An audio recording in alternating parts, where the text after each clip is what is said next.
What's going on, everybody? This is another edition of College Football Showdown. And yes, Christian, I still got the music playing in the background because it's so smooth and I gotta let it keep playing. Even though I don't hear the music, I know it's smooth. And I'm gonna turn it off, ladies and gentlemen.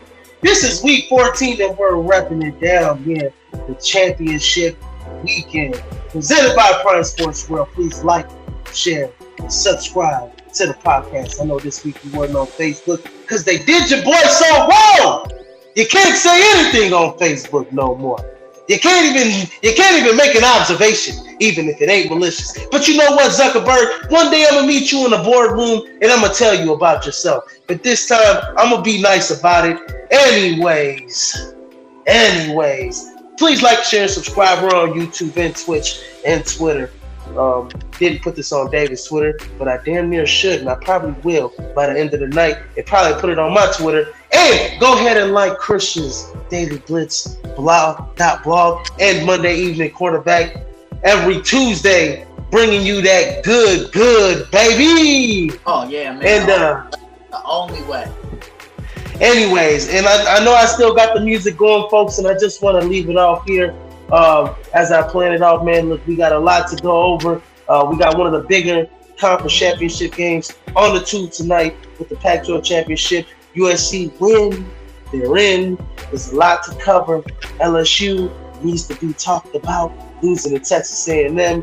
USC, the other USC, doing it big, baby, against Clemson. And I could just leave it off it like that. But everybody, I hope you guys enjoy the show. And here we go, ladies and gentlemen. Anyways, Christian, we got a lot to talk about here. Let's start with this last week. We can just go like we always do. Go over last week a little bit. You know, there's some upsets. I got two of them, right? I mentioned them, Texas A&M over LSU, Southern Carolina over Clemson by a point. And, man, Spencer Rattler ended the season off on a high note. Yeah, regular season.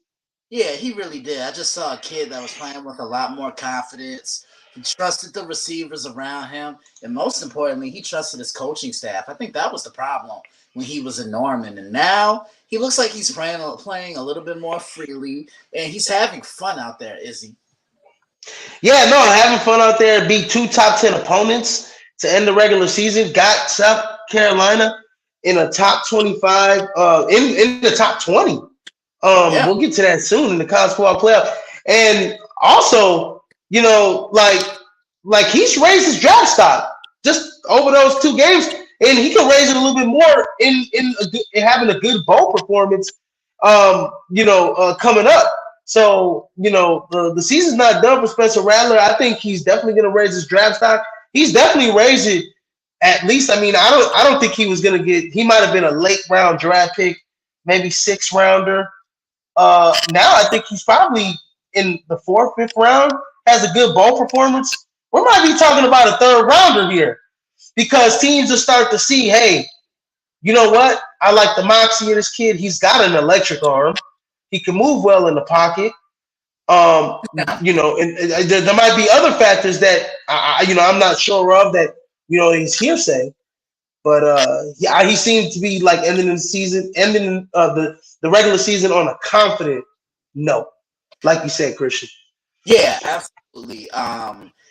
2 big wins, like you said, to end the year over 2 opponents that I don't think anybody has South Carolina beating.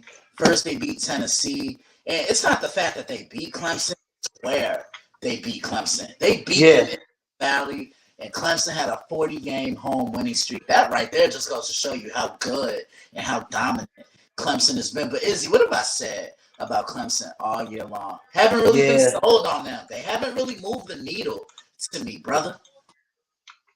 No, absolutely. No, you're right. And, you know, I honestly believe that, you know, Clemson, as good as DJ played, you know, most of the season, we all thought he played great, you know, most of the season. I mean, this is a failure for Clemson. I mean, you expect to be in the college football playoff year in and year out, especially with the recruiting classes they get. DJ is a promising young quarterback. I mean, he still is. I believe he's still got 1 year left of eligibility left. I think he'd be crazy to not come back another season to try and get to the college football playoff. I still think there's some room there for him to improve as a quarterback. But yeah, Yeah. Clemson just disappointed. They had a pretty decent defense. One team that disappointed me was LSU. I mean, even though I picked Texas A&M to win, in the 12th man at College Station, I didn't predict the 38-23 beatdown here, Christian. No, I didn't either. But we both said, what did we say was the key to the game for LSU last week? Is he going in against Texas A&M? Start fast, start early, take that crowd out of the game, and they didn't do it. They let Texas A&M hang around, and Texas A&M played spoiler. Now there's no chance for LSU to make the college football playoff, no matter what happens tomorrow. Yeah, no matter what happens, James Daniels, 21 to 35, 189 yards, no touchdowns. He did have, his usual 12 carries, 84 yards, but no touchdowns. So he's pretty inefficient in this football game. And yeah, I mean, you're right, man. 17-7 at halftime. Pretty much, Texas A&M took it to them the whole game. It was pretty much, curtains. Once it hit that fourth quarter, and Moose Muhammad, if you guys haven't seen that catch by Moose Muhammad's son, Junior, another one, stunned like his daddy out here, Christian. Put him up 31-17. Then once they went up 38-17 on the 10-yard touchdown run by Devin Shane, it was curtains. It was a wrap. It was already over with for LSU, and their dreams were done for. But that catch by Moose Muhammad, I think the future's bright for Texas A&M. I said this. On my social media handles, I think Texas A&M is primed for at least a year or two of dominance in the SEC. The way it looks, if they put his recruiting class together, number one recruiting class last year, looking like another number one recruiting class coming in the next year, there's only how many number one recruiting classes you can get until you're number one, right? Right, but my thing is this: with Texas A&M, everything has been there in place. Run the football. They've had strong offensive lines. They had a lot of talent defensively. I mean, look at Myles Garrett and what he's become in the NFL. He was a beast at Texas A&M. We talk about this all the time, how dominant he was at Texas A&M. It's been quarterback that's really been keeping them back. They need a consistent signal caller, a guy that can move the chains, a guy that can make those receivers around him better and take matters into his hands of the football game. Yeah, no, definitely. And you know what? We can get into, what their futures is probably going to look like, into, some months down the road when we do a preseason show of next year. Yeah. But I think Texas A&M has a bright future ahead of them. You see a lot of the young guys showing out this season. And so, showing some potential, not showing out, but showing some potential that I could see Texas A&M. I mean, they started off in the top 10 this year. What's not holding them back? The only thing that's holding them back, you're right, I think, is the consistent quarterback play. Obviously, we don't have to go over Notre Dame, USC. Caleb Williams, Heisman moment, had a great moment against Notre Dame. He had 3 touchdowns on the ground. It was 38-27, but it wasn't, in my opinion, it wasn't that close, in my opinion. I think USC had a stranglehold of this game the whole game long. Yeah, but they handled their business and they won a game that they knew they needed to. Rivalry game, so emotions are going to be high, tensions are going to boil over. These teams don't like each other. There's a lot of history between them, but yeah, I think Caleb Williams all but solidified his chance to win the Heisman. I mean, he's the best player in the country right now, and in my opinion, as a sophomore, it's not even close at this point. And here's what's even more amazing. If he wins this award, do you realize this is going to be the 3rd time that Lincoln Riley has coached a Heisman winning quarterback? Baker Mayfield 2017, Kyler Murray 2018, and now Caleb Williams. That's phenomenal. Hey, you know what? Before he went to USC, Lincoln Riley was beloved. Then the way he left Oklahoma, he was pretty hated. You know what? Only in Oklahoma. I think everywhere else, everybody was like, Hey, young man, go get that money. Hey, young man, they going to the Big Ten. Hey, young man, you some transfers going there, my man. Um, Lincoln Riley is definitely one of the best college football coaches in the nation, Okay, so let's hands start. down. Okay. Nick Saban, Dabo, we can still put him in there, right? Okay. Who else? Brian Kelly, Harbaugh now, Jim Harbaugh. Ryan Day. Yeah, probably though. I say maybe those five, and then maybe on the outside looking in. But yeah, with Jim Harbaugh, and I know we have a lot to say about the game. I can't wait to Well, discuss. oh yeah. I think you hit the nail on the head. You said what? What did you say? You said I Nick said Saban, Saban, Dabo Smith, Kelly, Brian Kelly, Jim Harbaugh. and it's a close between Ryan Day and Lincoln Riley. It really is. It really is. It really is. Right now, I'll give the edge. I might have to give the edge to Lincoln. I might just have to give the edge to Lincoln because it's the way he transforms offenses. I mean, Bob Stoops retires that 1 year. Lincoln Riley comes in, and those Oklahoma offenses never missed a beat under him. Mm. And he had the weight of the world put on his shoulders, going to Southern California, and he has them around away from the playoffs this first season. So yeah, I might have to give Lincoln that love. Yeah, no, most definitely. And great segue, into two of the top five coaches possibly that we mentioned. In between John Harbaugh, Jim Harbaugh and Ryan Day. Michigan and Ohio State last week was an interesting game, say to speak. It was a close one in the first half. Second half, Michigan came out and smacked Ohio State in the mouth. They were the more physical team. I believe Christian, first drive, third quarter, they came out, 7 plays, 75 yards, 3 minutes, and just smacked Ohio State. What's it no? Yeah, 7 plays, 75 yards, 3 minutes, and they just smacked Ohio State in the mouth. They took the lead and never looked back. Yeah, and let me tell you, Izzy, what do I always say about football? Whether we're on the prime, breaking down the NFL, or you and I talking here or off the microphone, the team that adjusts the best is going to end up winning the football game. And that's exactly what happened last Saturday at the shoe. Michigan adjusted, and they never looked back. They never took their foot off the gas. And I even presented a question to you. Could J.J. McCarthy make a big throw when it mattered most? And he delivered when you needed him to. Oh, go ahead, because I know you want No. Keep going, because I'm interesting that you brought that up because Ohio State basically said we're not going to allow you to run the football. Blake Corum didn't. I mean, he played he played a series or two in this game, but it was Donovan Edwards who, I mean, legitimately, I mean, he had an okay game until those breaking, like the second half. I mean, those two long runs, 75 yards and 85 just to put Ohio State just to bed. That's what made his whole day. Donovan Edwards went crazy. But yeah, JJ McCarthy, they basically said, you beat us, right? You're gonna have to make the throws. They played man, right? They played man and they got beat. And they got beat. Horribly. I mean, and here's my thing. Why are you playing man coverage against a team that barely passes the ball? You're pretty much playing into their game plan. Yeah. No, I mean, they played man and they said, JJ, you know what?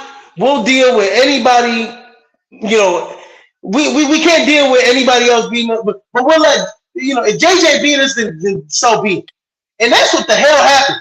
JJ McCarthy beat you guys through the air. He made some amazing throws. We had a 7-yard pass to Cornelius Johnson. Cornelius Johnson had two long great passes. He had a great game as well.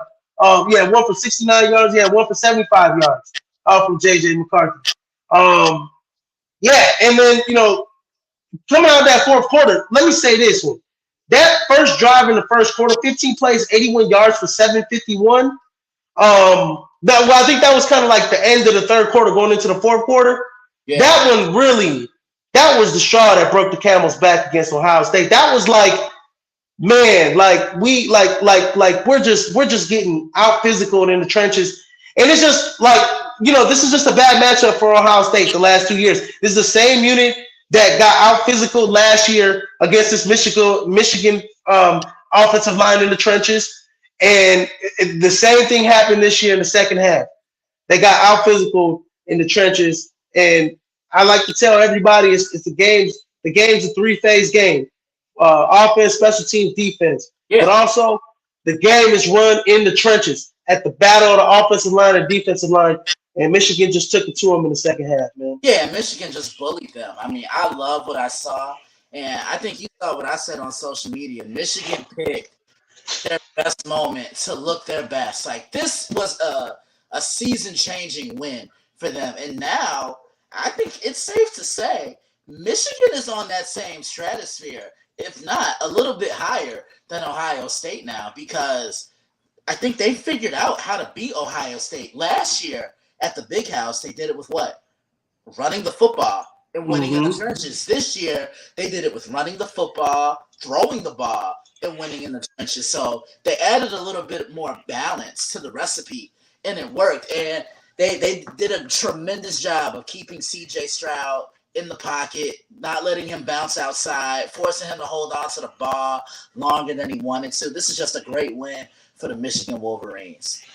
Great win for the Michigan Wolverines, and that ends in what? That puts them in the Oh, Big Ten championship game, no, and number two, right in the driver's seat, controlling their destiny to get right into the college football playoff. And that's just the wrap. Moving forward to the new college football rankings coming up, and that's just the wrap on Week 13. We have a lot to talk about, in terms of the championship weekend here. But yeah, top four: Georgia, Michigan, TCU, USC. Yes, that is correct. Yes, that is right. Everybody, there shouldn't be any mistake about it. USC had a big win against Notre Dame. TCU took care of business. Michigan took care of business against Ohio State. We knew one of them was going to get bounced. Georgia took care of business. And Ohio State and Alabama are kind of on the outside looking in. Interesting fact. Let's look at the top six. How do you see a scenario if let's see, Ohio State and Alabama possibly get in? Obviously, Bama's the best two-win team in the nation. I guess Tennessee and who else? Penn State can have an argument for that, but no, Bama could beat both of them. So exactly. yeah, so and obviously Ohio State's the best one loss team in the nation. I mean, two loss team for Alabama, one loss team for OSU. So how do both of them get in? I mean, this scenario, obvious scenario. I think for Ohio State to get in, they need both USC and TCU to lose. Those I think are the only way, because even if, let's say, all right, let's look at the first two right here, right? Let's say Georgia loses tomorrow. I think Georgia falls to number 3, just like they did last year. Remember, they went into the SEC championship, number 1 ranked team in the nation, number 1 seed in the college football playoff rankings, and Alabama just manhandled them. They beat them, put up 41 on them, the most that anybody scored on them, but there was no way the committee could leave Georgia off the bracket, so they put them from 1 and moved them to 3.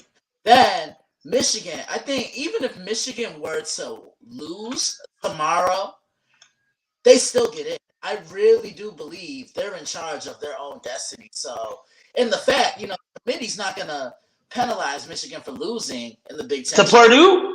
No, look, because here, you know why they're not going to penalize them? Because look at what they did to Ohio State. The committee's playing the eye test this year. They're going by, okay, what have you done for me lately? And a 22-point win in the shoe, that speaks precedence. That's the best win, I think, out of any team in the country. I always say this about one of those teams, and they have the most impressive win in the country. I honestly think that is an impressive win. Yeah, I honestly think for Ohio State to get in, USC has to lose, and you might have to throw TCU in there as well. So I think Buckeye fans are going to be Utah Utes fans and Kansas State Wildcat fans just for a day. That's that. We'll get to those. We'll get to that game Oh, in, I in the can't wait. USC game right now. Um, yeah, no, you know what? I agree with you to a certain extent about Michigan and Purdue. I think if Purdue wins by like last second field goal, and it's like, oh, okay, Purdue played the perfect game of the year, and whatever. Like I do think like Michigan only dropped down to four, but that's tough, man. I mean, that's tough. I mean, you cannot lose to Purdue after beating Ohio State in the shoe by 20 plus. So that's something that the committees definitely are taking into account. But no, I do agree with you. With Ohio State, I think if USC loses to Utah, um, they do probably have to consider TCU lose. I do think Ohio State will get in if USC loses to Utah. I do think so. I think when I look at it, I think Ohio State, took care of business all year round. That'll be USC's, second loss on the year. Ohio State only has one loss. They'll get in as the top four team in the college football playoff. And as TCU, they have out of all four teams, they have the least room for error. Because I mean, like you're playing in the Big 12, which I mean, I'm not no knocks on the Big 12, but out of all the Power Fives, I think the Big 12, maybe maybe the weakest in my opinion. When it comes to like defense and like nobody plays defense in the Big 12. It's No, straight not at all. offense. Not at all. It's just like a shootout every week. And I think TCU, they played an easier schedule out of I think all the guys. I would put the Pac-12 over them. I definitely the Big Ten, definitely the SEC. So TCU, if they lose to Kansas State, they're just completely out of it. And I think if TCU and USC loses, that puts Ohio State and Bama Yeah, because Alabama is now they're on the outside looking in. in. I mean, Because yeah. check this out, Christian. Let me hear it. USC be two loss team, right? Two loss team. Now Right, you're talking about you put them in the same class as Alabama, Tennessee, and Penn State, right? right. Who's the best two loss team in the nation that's going to be in the top four? Probably got Alabama. Alabama. Alabama. And then when you look at one loss teams, TCU, Ohio State. Ohio Ohio State. State. Yep. Yeah, So So yeah, I gotta run with that scenario in my opinion. But yeah, rounding out the rest of them, we got number 7 Tennessee, number 8 Penn State, number 9 Clemson, number 10 Kansas State. We got at number 11 we got Utah, 12 Washington, 13 Florida State, who beat their in-state rival Florida last week. They just continue to impress, and man, I've said it for the last few weeks. Florida State. Oh, next year they're gonna be nice. They ending the season on yeah, a real yeah, nice note. yeah. I'm excited for what Mike Norvell is bringing to Tallahassee. This was the most talented roster that he's had since he's been there. And I mean, look, Florida State, they're not the same team that they were in 2013, but could they get back there to that level? It's a possibility. Just get more consistent quarterback play from Jordan Travis, build up that defense, get a running game, which has always been the formula for the Seminoles, and I think they're going to be right there.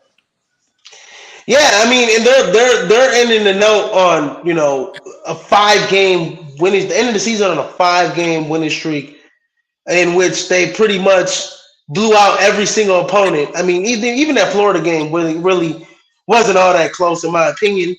Um, and then you have, I mean, they lost a close one to number 4 Clemson. Um, they lost a close one to NC State. They were kind of in it there with Wake Forest a little bit. So I mean, you're talking about a Florida State team that could possibly, maybe, if they didn't lose they didn't have that 3 game losing streak, obviously, and that was like their toughest 3 game stretch. They'd be right Right. there in the top 4 too, man. They probably be in the top 4, man. Anyways, at number 14, we got LSU. They played themselves out the top Yep. 4 in the college football playoffs. Number 15, Oregon State. winning a hey, shout out to Oregon State, winning that one in Corvallis against Oregon. I didn't see that coming. I know Oregon State plays tough down there, but shout out to them winning that rivalry game against Yeah, the that in-state was rival Oregon. yeah, that was a big win for them. You know, bragging rights on the line. Who runs your state? And for this year, it's Oregon. It's Oregon State. Yeah, no, no, definitely, hands down. And then 17, number 16, we got Oregon, rightfully so. They lose to Oregon State, so Oregon State needs to be put ahead against their in-state rival Oregon. Let's go. Beavers. At number 17, UCLA, 18, Tulane, 19, South Carolina, 20, Texas, 21, Notre Dame, we lose to USC. And then number 22, UCF. And interesting, because I didn't mention this when I brought up Tulane just a couple slots ago. But Tulane and UCF have to play in the AAC championship game. Very interesting because they just had to recently play this past week. Yeah, Or 2 weeks ago. 2 weeks ago. right. Sorry about Yeah, that. a couple weeks ago when they played, I just trusted UCF to win that game due to the simple fact Tulane can't really create in the air through the pass game, is he? Yeah, no, definitely. And this would be interesting how UCF makes those adjustments coming into this game. I mean, usually you never really. It's really hard. Not UCF. I mean Tulane. It's really hard for a team to win twice, right? Right. So I expect Tulane to make those adjustments against UCF some sort of way to pull this game off. Actually, we'll talk about this, coming up in the AAC Championship preview here. And then right out the top 25, we got number 23 UNC, who lost to NC State, 24 Mississippi State, and coming back into the top 25 is NC State. And here we go, the conference championship games. Now, folks, we're doing something a little different here. We usually do go with the featured games of the week, but I wanted to go in preview, and even if it's not, bigger previews, we can just shotgun take it. Conference championship games, big deal in a way. Big deal for some schools, but for most schools, for all schools. But I wanted to preview all of them here today, and pretty much, not going with any upset picks. I could go with an upset pick here and there, but wanted to cover all the championship games because they're all important this week. And I know we got two on the slate on Friday night tonight with North Texas and UTSA, and USC and Utah playing in Vegas tonight. And let me look at the score on those. I believe USC's up right now, and I believe UTSA was up as well from when I was looking at it. Christian, let me see. Yeah, UTSA is up 24-10, and USC is up 17-3. Let me get your take on USC Utah, because I know we didn't get this done before the game, which I probably would have liked to. But what's your take? I mean, 17-3 USC. How are you looking at this game right now? Well, I think USC is a lot more polished than what they were the first time when they played Utah.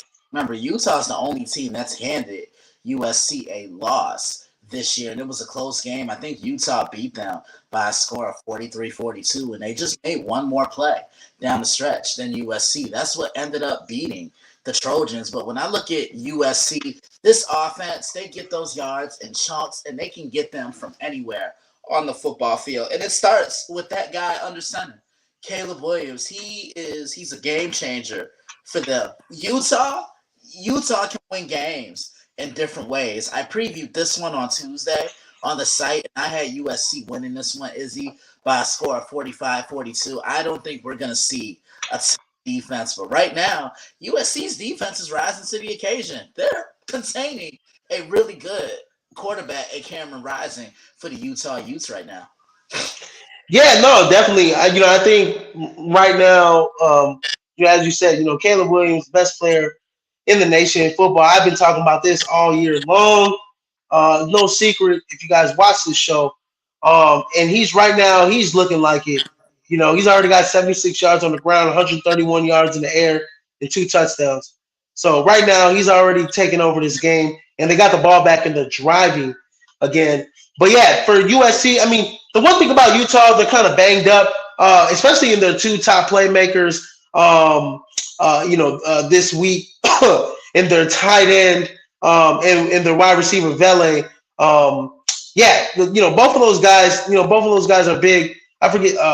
Golly, their tight end's name. Refresh my memory. The tight end's name here. He's kind of banged up today. Who Here, I'll pull it up right now. for USC? No.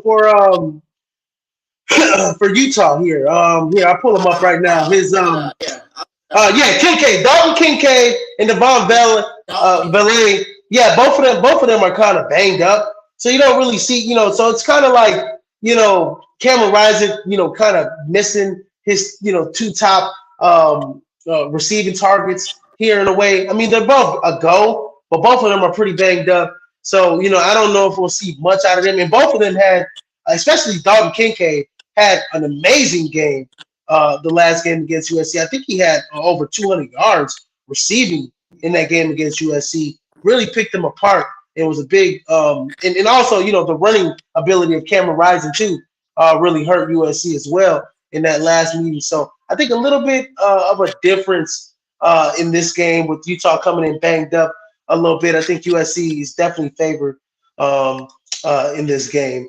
Definitely. In the sense of urgency, I know Utah wants to play spoiler, but I think USC is the better team up and down. Well, I wouldn't say up and down. There's some aspects on defense that I think Utah is better at. But, when I look at USC as a whole body, I think they're a better team. And I think they have a little bit more sense of urgency, knowing that if they win, they're in to their first college football playoff in school history. Yeah, look, and they're taking it one game at a time, Izzy. One game at a time. Focus on what's in front of you. They win tonight. They're going to hit them on Sunday. Yeah, no, absolutely. And, going into Saturday, tomorrow, baby, we can talk about it. And I want to talk about this first game. I'll just go with a couple of the least games, the games that are, not not in the Power Five. I'll start with the MAC championship. Christian, who do you got between Toledo and Ohio? Well, I think this can also be a track meet. Bro, both teams can push the ball up the field.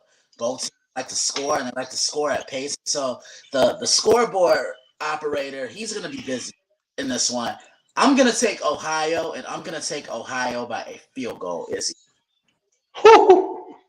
A field goal. We got some action going on here. I'm actually, you know what? Ohio has been the better team, I believe, all season long. I haven't really watched too much of MAC football this year besides my NIU Huskies getting obliterated by almost every single team that they played this year. That's about the only MAC football I've watched so far. But yeah, Ohio, I've watched a couple of their games. Ohio's a pretty solid team. A lot of offense. In the MAC championship, you're going to get a lot of offense. This is why it's called Maction. I'm actually going to go Toledo, though. I think Toledo's built for tough. The battle for Ohio right here in Detroit, Michigan. Give me Toledo to win this game by a field goal instead of Ohio. Actually, Toledo's actually favored to win this by a field goal, so I'm actually going to go with the line here in this game. Moving on to the Sun Belt Championship game, we got Coastal Carolina versus Troy. How do you see this one shaking up? Well, when I look at this one, I look at Coastal Carolina. It's Grayson McCall playing because I know he's been a little questionable. Play. I think that's the difference maker right there. And if you're Troy, how are you preparing for this game? Are you preparing for Grayson or are you preparing for the backup? This is another one where we're going to see the ball flying around. If Grayson plays, which I think he will, I'm going with Coastal Carolina. Yeah, no, it's still unclear if Grayson doesn't play. I got blindsided last week when they play. I think who Coastal Carolina played? They played Old Dominion last week. I think they played Old Dominion. Yeah. Yeah, they played Old Dominion last week. And no, they played James Madison last week. And I was like, man, I couldn't believe it because I was like 47-7. Then I looked up, I was like, oh, Damn, I wish I would have known Grayson McCall wasn't playing. So yeah, no, yeah, he's definitely there. The juice that runs, he's the oil and the grease to that engine of that offense. If he plays, I give Coastal Carolina a good shot at winning at beating Troy. If he doesn't play, I think Troy wins this game pretty handily. And actually, if Troy wins, they actually break a tie with Arkansas State for most Sun Belt titles with 7 in this game. So Troy's on a bit of a history for the Sun Belt Conference here if they win this game. And then moving on to the Mountain West Conference Championship game between Fresno State and Boise State. And who do you got this? Who got shaking out with this one? I know that there's a special quarterback that had some Heisman hopes early on that he was injured all year, and he's come back the last few weeks for Fresno State. And Jake Hader, baby. Yup. How do you see this one shaking out? Yeah, and that's another one you really don't hear anything about. And I don't want to hear that excuse. He plays on the West Coast. He plays later. Look, if you're a fan of football and you follow these kids, this is one that you're going to really need to tune into. Kind of has that Burrow in him. You know what I'm saying? Like, feels like he can make that throw. And he's never phased by anything. It doesn't matter where they are. It doesn't matter who it's against. He just has that mentality where he can brush off the play and then just turn the page and look forward to the next play. Then when I look at Boise State, they're a team that likes to control things. They like to play with balance. They control the clock. And I think that's going to be key in this one. And I think that's what works in their favor. I'm taking Boise State. Yeah, man. This is an interesting one. Man, this is gonna be a good game here. Um, I like the way Boise State plays defense, physical. Um, both teams similar on offense. Yep. The only thing is, in Boise State, out of always there's always Boise States, man. They can run the football, man. At this time of year, running the football, says something about a program. When I when I look at this matchup, I'm gonna have to go with the quarterback play. I'm going with Jake Haener, man. Since he's come back, man, they're on what, a 5-game win streak since he's come back. I think the first game he came back was the was it the because they lost 40-20 earlier against Boise State. I believe he wasn't there he was not there because Logan Fife was playing against San Jose State. I don't think he came back to New Mexico. Was it the first? Nope, he wasn't. The first game he came back, was against San Diego State, if I'm not mistaken. Because I remember I kept looking at Fresno State. I'm like, God damn, man, how is Fresno State not favored in these games? I keep looking like Jake Haener. Yeah, Jake Haener, man.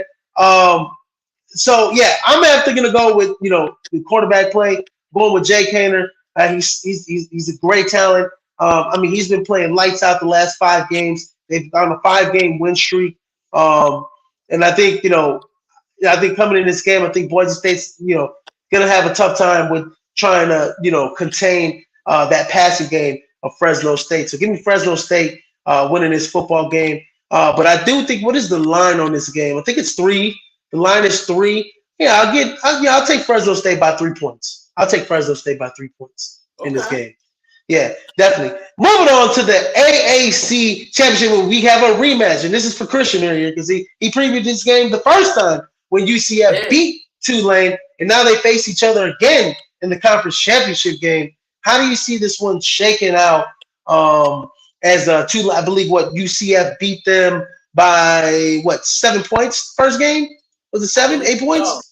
I believe so. I'm taking UCF. Tulane, they're going to run that football, but I have a feeling if you know anything about a Gus Malzahn coach team, he wants to be balanced offensively. He wants a lot of activity from his defense in the front 7, and I think you're going to see that tomorrow. They're going to sit on that box. They're going to take Tajay Spears away, and they're going to force that quarterback to throw the football.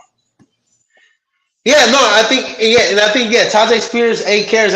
He broke some loose.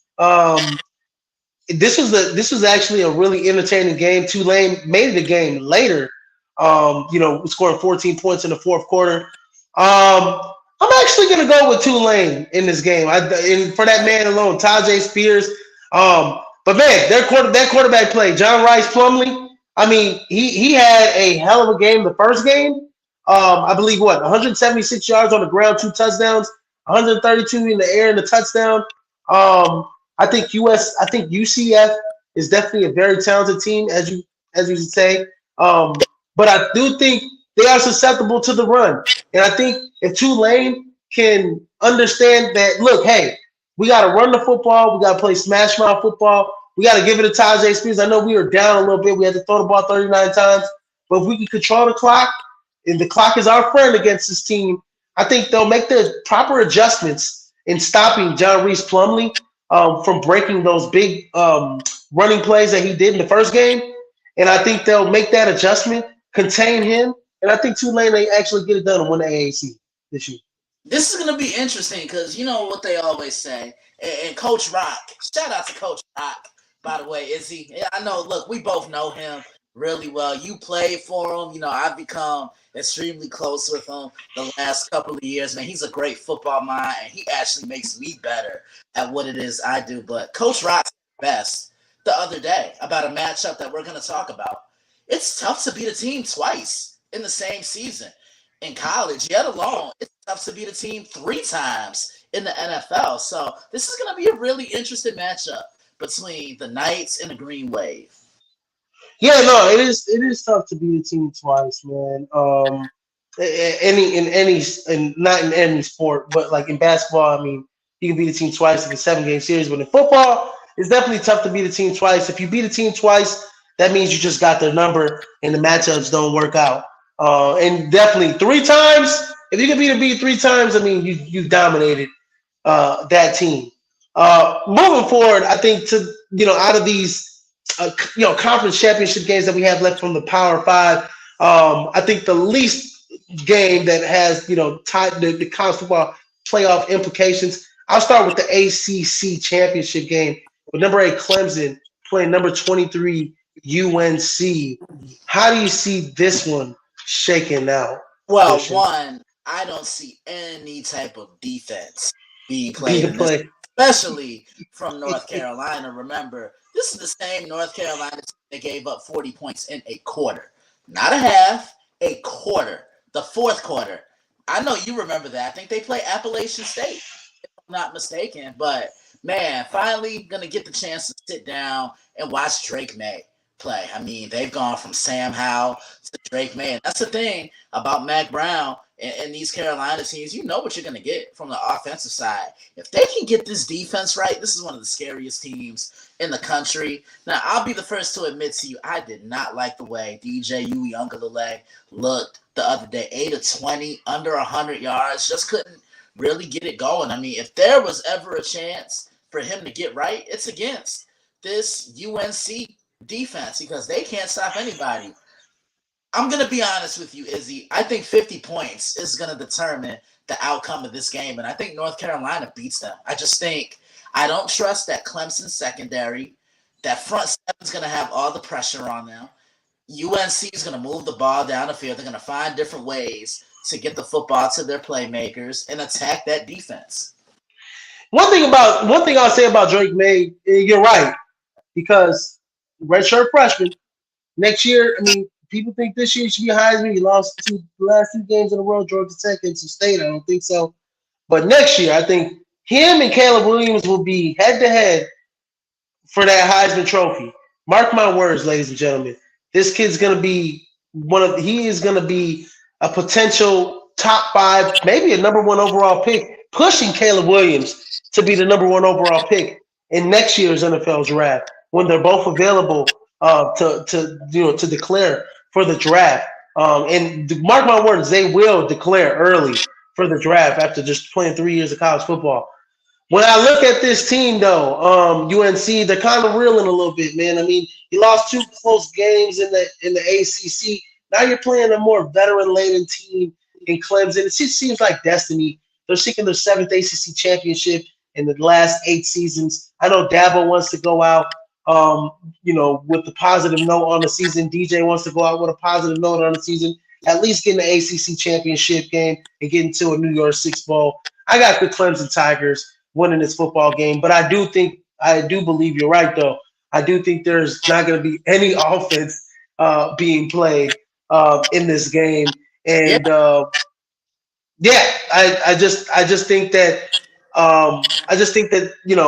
it's both Clemson and UNC. It's going to be a shootout between both of them, and whoever has the ball last is going to win. Possibly, I think Clemson gets it done here against UNC. But that kid Drake May, he's special, and yeah, he's going to be. If you it's your first time, ladies and gentlemen, if you haven't watched that kid play, he's a doozy to watch. He's a pretty special talent out there, and yeah, he's a top potential number one pick. If you're talking about Caleb Williams, USC, you should be talking about Drake May for next year as well. Um, yeah, moving forward to our next conference championship game, I'm gonna go with the.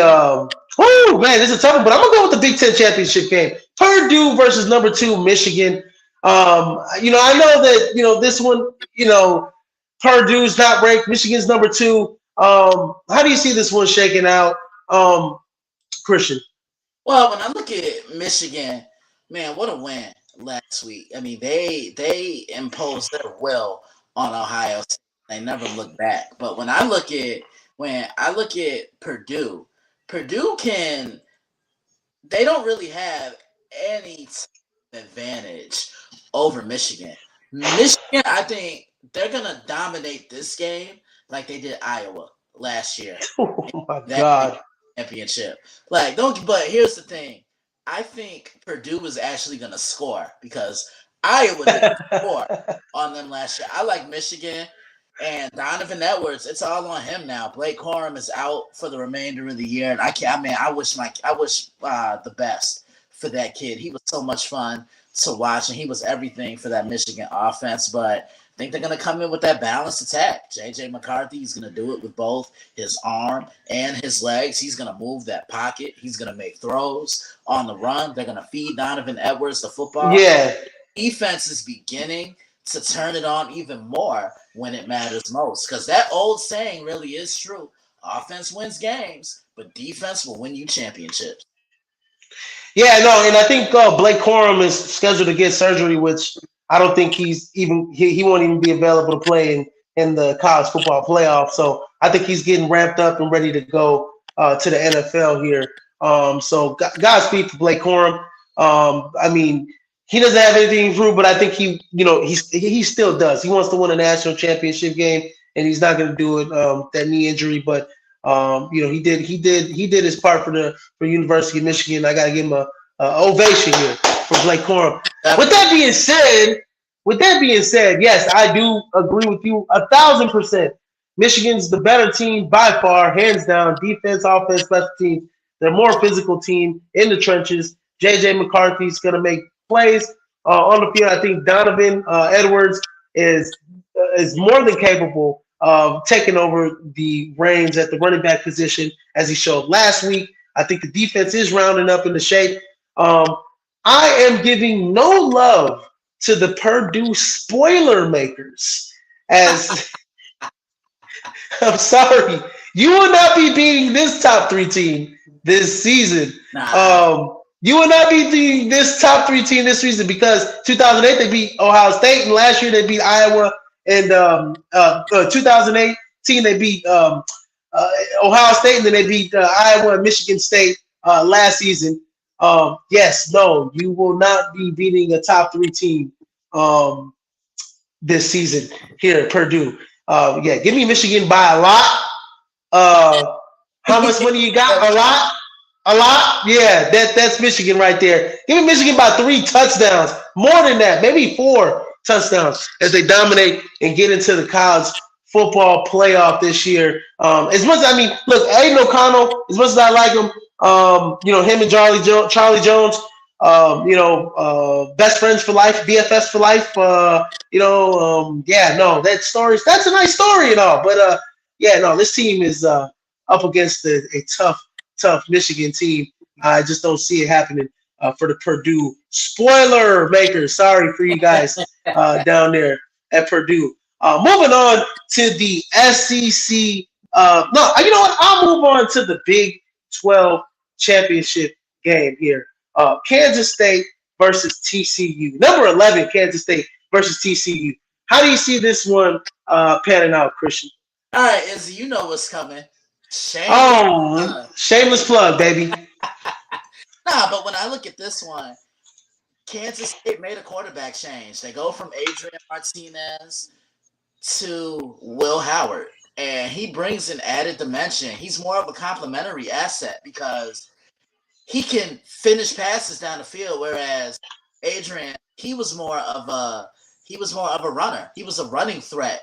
Will Howard can do both. He can move the pocket, he can make throws from the pocket, and just look at how this offense has become a little bit more elevated under Will Howard. He's spreading the ball around. He's completing close to 65 or 66% of his passes, and man, they're finishing drives. I think, and that's what they needed. And they've scored 40 points in two of his three starts. But everybody knows who this offense starts and ends with for the Kansas State Wildcats. You know who I'm talking about, the running back. Deuce. Keyshawn. Yep, He, Deuce Vaughn. look, he's the second incarnation of Darren Sproles if I ever saw it. I Oh, mean, yes. quick, athletic, elusive, and he runs a lot bigger than he appears in size because he's only 5'6", maybe 5'7" at the tallest, but he's tough. I mean, he plays with a low center of gravity. He runs hard in between the tackles. And Izzy, look, you play, so let's do a little players only conversation here. Agree with me on this one. True or false? It's tough to bring down those smaller guys than it is bringing down those bigger guys. I've always said that because they're so elusive and they're so compact to the ground. Yeah, low center of gravity, and I mean, Deuce Vaughn's a strong running back too. He runs with a strong running style. So it's very hard to get those guys down. Like you said, man, they're fast, they're elusive, and you really have to square them up because a lot of those small guys they can bounce off you real quick, and once they bounce off you, gone straight to the Yeah, house. yeah, So and then when I look at TCU as a whole, can you believe that Max Duggan wasn't even the starting quarterback when everything started? And then that's the thing about this sport. You have to be able to answer the call when your number is being called on. Plain and simple. Yeah, I look at Max and how he takes care of the ball. He's completing 67% of his passes, but he has such a great supporting cast. I'm looking at Tay Barber. I'm looking at Darius Davis, and of course, the big man, Quentin Johnston and Kendre Miller. He leads the country with 6.7 yards per carry. That's number one in the nation. Look, these two teams played back in October, and Kansas State gave them all they could handle. I can see the same thing happening again. I preview this one an hour before kickoff tomorrow. Be on the lookout for it. man, yeah, y'all better catch that from Christian before kickoff, which is 11 a.m. Central Time. So that will be coming out. How long? 10 minutes before? 15 minutes About before the game? about 15, 20 minutes before the game. 15 minutes to 20 minutes before the game. I'll definitely be reading his articles as I read every one that he writes before each game.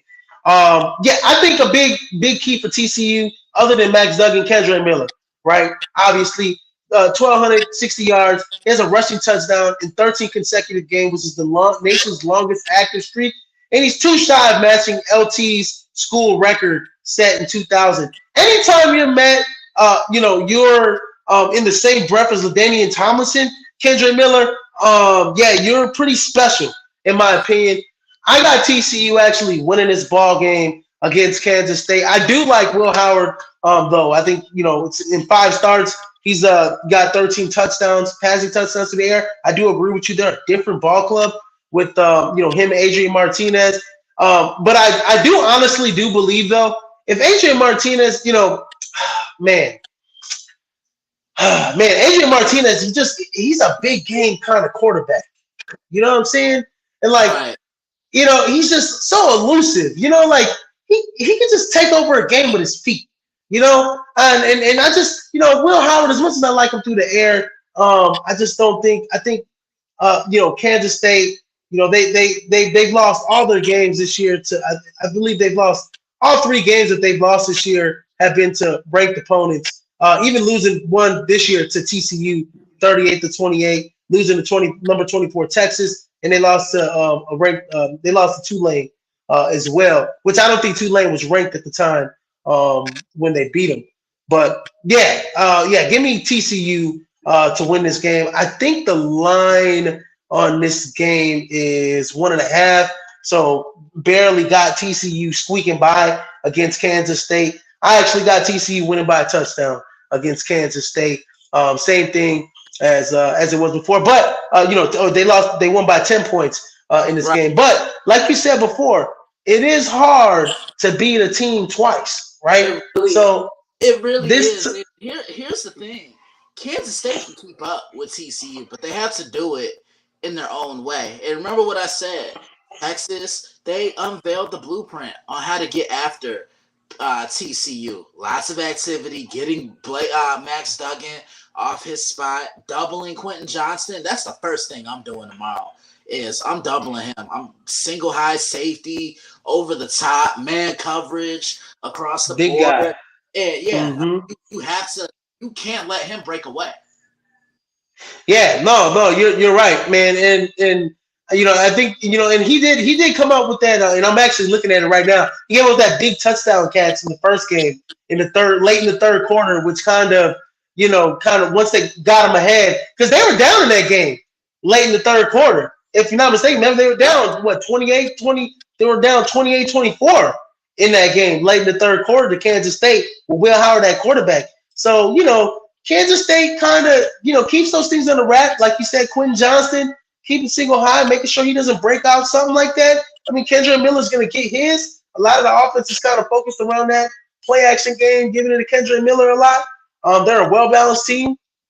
I like Kansas State, but they have to play perfect against a TCU team that can, to the very end has a shot if they keep it close. But I got TCU. They're going to be playing with a sense of urgency as well. And Kansas State, they're going to want to play spoiler. It's going to be it's going to be kind of close, but I got TCU coming out winning this game by 7 points. Next game on the slate, which would have been in the last conference championship game, which would have been the best game on the slate if LSU had not lost to Texas A&M, but they did lose to Texas A&M. LSU, Georgia, SEC title game. I can't believe I'm saying this, but yeah, it still has some implications because Georgia has to win. But if Georgia loses, I still think they're in the college football playoff. What do you think? Yeah, they're gonna go from number 1 to number 3. Something like that. Just like they did last year, but I don't see them losing. I just think they're way too much for LSU on both sides of the ball. They're gonna run that ball. Stetson Bennett's gonna control things, and there's no answer for the best tight end duo in the country. Brock Bowers and Darnell Washington. McIntosh, I think, has a huge game for Georgia, and Jalen Carter, he's going to really get after Jaden Daniels. This is going to be a tough way for Brian Kelly and company to end the season, but I just think Georgia, they're the more dominant team, taking the Bulldogs. Yeah, I totally agree with you on everything that you said, man. Jaden Daniels, he's been in a walking boot, all this week. Even though Brian Kelly said that he was, he's got an ankle injury. Brian Kelly said he's going to be good. Still kind of cause concern. That's going to limit some of his mobility against the Georgia defense. That's simply put, it's going to get after him this weekend. I just don't see this game. I see that LSU is probably a little bit debilitated. From that loss against Texas A&M. Kind of, that air kind of let out that balloon a little bit. Knowing that this game could have been a win and you're in situation type of game. So I think LSU definitely, doesn't have as much confidence going into this game. And I think Georgia, knows they're going to play freely, just like Georgia always does. Georgia's the best team in the nation. They're going to play free as ever. They're confident. They know they're going to get into the college football playoff regardless. But don't tell Kirby Smart, hey, if you still lose, you're gonna get in. Hell no, that's not his mentality. That's not that team's mentality. These are champions. They're going back to back. They're trying to go back to back, and they're gonna take care of business at 3 p.m. Central Time tomorrow against the LSU Tigers. And yeah, I got Georgia winning this game. And let me see what the line is on this game. I believe the line. Golly, let me see what it is here. It's 17 and a half points. Yeah, I could see that. Yeah, I could see a 3 touchdown, maybe even 4 touchdown win for the Georgia Bulldogs as they win this emphatically in Atlanta, right? Playing in the Yeah, New it's a Orleans home game. Mercedes-Benz Dome. Just like it's a home game for TCU, it's a home game for Georgia as well. Yep, yep, absolutely. So I got Georgia winning this football game, and ladies and gentlemen, woo, that was hot and heated. That is your conference championship preview games. And if you guys are betting men like me or betting women like, well, not like me, but betting person like me, I hope you guys take some of these, some of this advice and place your bets in for championship weekend. Moving on to our final Heisman watch for this weekend. And yeah, I limited everything down to 4 names that I think are going to be invited to the Heisman ceremony. I don't have any dark horses, don't have any more outside looking in because it doesn't matter. Um, these 4 guys, and in my opinion, really it should be 3, but I think Blake Corum does get the invite. And if I had to invite a 5th one, just because of how well he played this season, and this season got ended short as well, Hendon Hooker should be invited to the Heisman Trophy ceremony as well, just out of respect for the amazing season that he had for Tennessee. I can't disagree with that. Or fun players I had watched. I had fun watching this year. I mean, he really put that Tennessee team on his back, and who's to say he didn't go down? Who's to say he even beat Georgia? He'd probably be the front runner right now to win. Yeah. Yeah, no, absolutely. I think right now it's Caleb Williams award to lose Absolutely. right now. CJ Stroud, is a close number 2, but Caleb Williams kind of widened that gap. He's widening that gap, in this game so far, having a pretty good game. 17-10 now, Christian. Well, Utah got the ball now, making it a little interesting here. Yeah, making it a little interesting here. But yeah, CJ Stroud, Caleb Williams, obviously number 1, number 2. Caleb Williams, CJ Stroud, number 1, number 2. Max Duggan, definitely a number 3. I think he jumps ahead of Blake Corum. And I think after, if he beats Kansas State, definitely is solidified in that number 3 slot here for the Heisman. Blake Corum's season's over with, but he had a great regular season, so he should definitely get the invite. And I think if the Heisman committee, New York, they should invite Hendon Hooker as well, out of respect for the season that he had, just to celebrate, what kind of season he had at Tennessee. Broke, he had a tremendous season, put them in a prime position, beat Alabama, put them in a prime position to make the college football playoff. Season ended short on the last second to last game of the season against South Carolina. But out of respect, I think both Blake Corum and Hendon Hooker, even though their seasons are over with, should be invited to the ceremony just because of the regular seasons that they had. Absolutely. Couldn't agree with you anymore.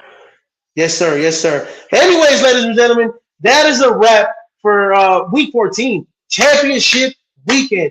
You guys have a nice, safe game, safe Saturday watching these football games, rooting for your teams. Please like, share, and subscribe to the Prime Sports World Facebook page, YouTube page, Twitch page. Go like us. Go like David's Twitter. We're live on David's Twitter, live on YouTube tonight. And we'll be back live on Facebook starting next week, ladies and gentlemen. So don't miss that content. Go like and share our Prime Sport, our NBA Supreme and NFL Supreme Facebook group pages. And go ahead and check out the Daily Blitzed Out blog and Monday Evening Quarterback. Because if you're not in tune, man, you're missing out, man. Messing with Christian Simpson, man. That man's writing gold. And don't miss out on this article for Kansas State and TCU as well, as he drops that just before the game, ladies and gentlemen. But yeah, definitely gonna have a good one. Who do you see winning this USC Utah game before we get out of here? I still like USC. I think they're gonna turn it on, but this isn't gonna be easy. Utah. 17-17 now. Uh-oh. Oh. All right, Izzy. So look, this is what we're gonna do. We're gonna go end this show. You and I are gonna go talk about this game. We're gonna do like a little lounge. You know, like how you sometimes see, the broadcasters and the analysts watching the game and they're breaking it. We need to go do that right now. So look. Yeah, that's what we about to do right now. So look here, I'll do it for you. Look, everybody, we thank you so much for tuning in to us. Nah, seriously, we thank you so much. And in the words of the legend, Mr. Israel Rivera, if we didn't catch you, good morning, Good afternoon, and good night. And I always like to say too, holla at your boy. Holla at your boy, man. Good afternoon, good evening, and good night, man. And we'll talk right now, Christian, because man, this game is getting hot needed, baby. Let's go. Let's do it.